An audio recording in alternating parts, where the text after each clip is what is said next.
Salut à tous, j'espère que vous vous portez bien. Mon nom est Ulrich et bien sûr, je vis aux États-Unis. Bienvenue sur la chaîne Ulrich Tested, ici où nous parlons du vécu aux États-Unis. Beaucoup de choses et beaucoup plus. Notre chaîne est centrée sur l'éducation au State, guy. Au State, parce que vous savez, la vie en Amérique, elle est compliquée. Parce que quand on quitte de l'Afrique, on se dit qu'arriver ici, gars, on ramasse l'argent sur les arbres, quoi. Il faut travailler.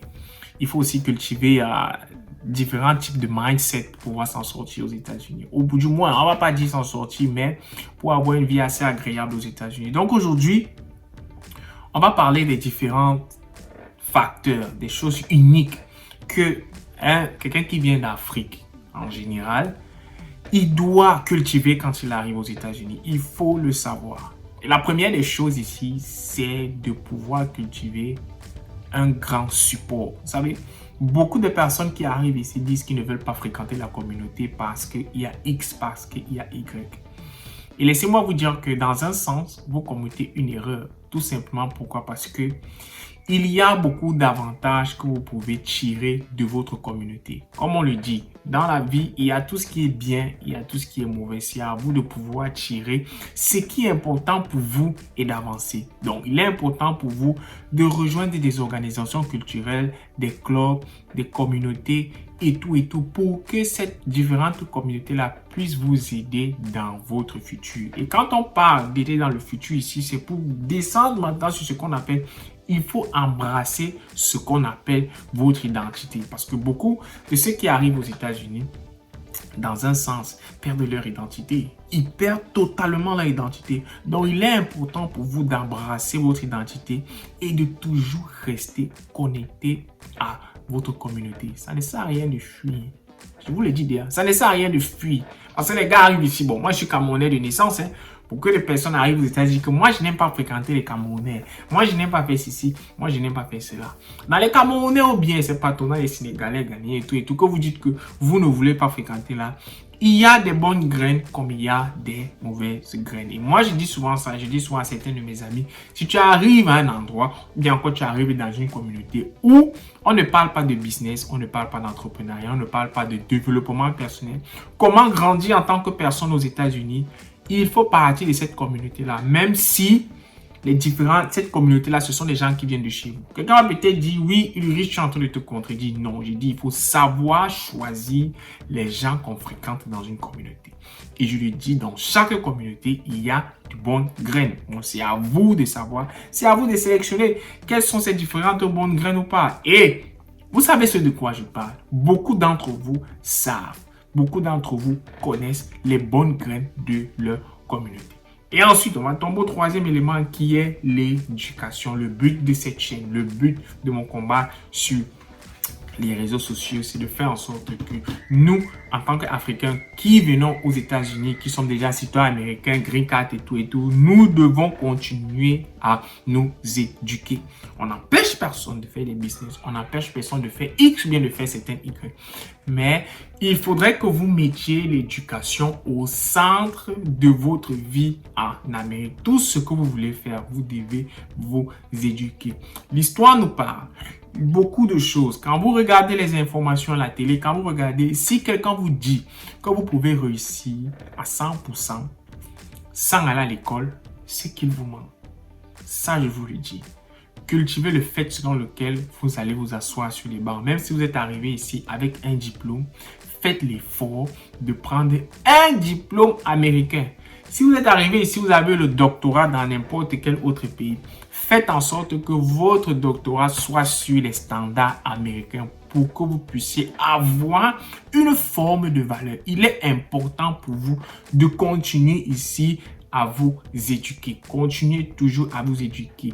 Il faut que vous puissiez aller à l'encontre des différents challenges parce que le challenge majeur qui s'oppose quand on arrive en Amérique, c'est le challenge de la langue. Vous devez apprendre l'anglais. On ne s'est pas levé un jour, on a commencé à apprendre l'anglais. Il faut que vous puissiez apprendre l'anglais parce que dans ce pays, ça je vous le dis, si vous ne connaissez pas l'anglais, vous allez toujours rester derrière. Ça c'est clair. Vous ne connaissez pas parler, écrire anglais, exprimer devant les gens en anglais, vous allez toujours rester derrière parce que vous n'aurez pas un poste de responsabilité si vous ne savez pas parler la langue. Donc, ça veut dire que vous devez pratiquer tous les jours et vous devez toujours chercher à vous éduquer. Ensuite, maintenant, la majeure partie des gens ne regardent pas les différentes opportunités. Nous sommes aux États-Unis d'Amérique. Un pays d'opportunités, comme on dit souvent, line of opportunity. Ici, vous pouvez faire énormément de choses. Il faut que vous sachiez comment saisir ces différentes opportunités-là. Il est important pour vous de savoir comment saisir les opportunités. Et si vous voulez saisir une opportunité, vous devez être préparé. Et cette préparation passe par quoi? Comme on l'a dit tout à l'heure, vous devez vous éduquer. Vous devez avoir une maîtrise de la langue et vous devez comprendre le système. Tout ça part dans le sens de l'éducation. Donc ici, on parle de poursuivre des opportunités. Il y a tellement d'opportunités. Donc, une opportunité peut arriver devant vous et vous n'êtes pas préparé. Comme par exemple, quelqu'un peut dire, ok, je vous donne une Mercedes-Benz ou bien encore, je vous donne une Lamborghini, mais vous n'avez pas de permis de conduire. Quelqu'un vous dit, ok, viens me rejoindre à tel endroit, je t'offre une voiture, il faut que tu rentres avec. Tu ne peux pas conduire parce que tu n'as pas de permis de conduire. Donc, tu n'as pas saisi cette opportunité dans un sens. Il est important pour vous que vous soyez préparé pour que toutes les opportunités qui vont arriver derrière vous, que vous sachiez comment est-ce que vous devez saisir. Ensuite, nous allons tomber vers un élément où beaucoup d'Africains, quand ils arrivent aux États-Unis, ils ont peur. Ils se disent, ok, c'est pas mon pays, c'est pas. Si tu as la green card, si tu es citoyen américain, tu as les mêmes droits qu'un Américain. Ça, c'est connu. Maintenant, vous devez connaître vos droits. Vous devez connaître vos droits. Et pour connaître vos droits, c'est simple. Vous devez aller à la bibliothèque, ouvrir et connaître vos lois. Vous devez étudier pour connaître ce qui vous revient de droit. Comme par exemple, les soucis que vous avez par exemple au travail. Vous devez connaître vos droits de travail. Vous devez connaître vos protections légales. Vous devez connaître vos droits, que vous avez accès à certains services ou pas. Beaucoup de personnes, beaucoup d'Africains, quand ils arrivent ici, ils ont tellement peur et tout. Ils se disent, oh, c'est comme ça. Vous devez connaître vos droits et batailler pour votre génération à venir, c'est-à-dire pour les gens qui viendront ici là après vous. Un autre élément que je peux conseiller à quelqu'un quand il arrive aux États-Unis, c'est quoi? Vous devez rester en santé. Allez regarder les statistiques. L'Amérique est le pays où on a l'un des plus grands taux d'obésité, des maladies cardiovasculaires, des cancers et tout ce qui va avec. Tout simplement pourquoi? Par rapport à l'hygiène de vie. Il est important pour vous que vous ayez une bonne hygiène de vie, que vous faites l'effort de manger sain, que vous faites du sport.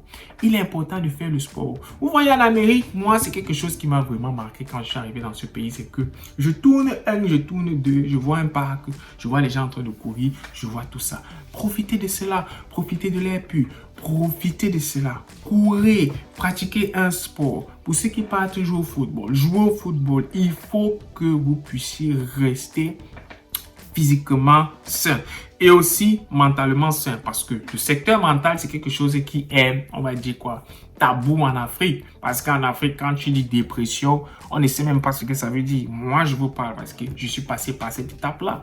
Mais en Afrique, on ne sait pas ce que c'est que la dépression. C'est pour cela qu'il est important pour vous d'avoir une assurance santé. Et dans cette assurance santé-là, faites l'effort dans un sens de voir de temps en temps un psychologue, de temps en temps faire des counseling, de temps en temps faire ces choses-là pour que vous ayez un mental sain.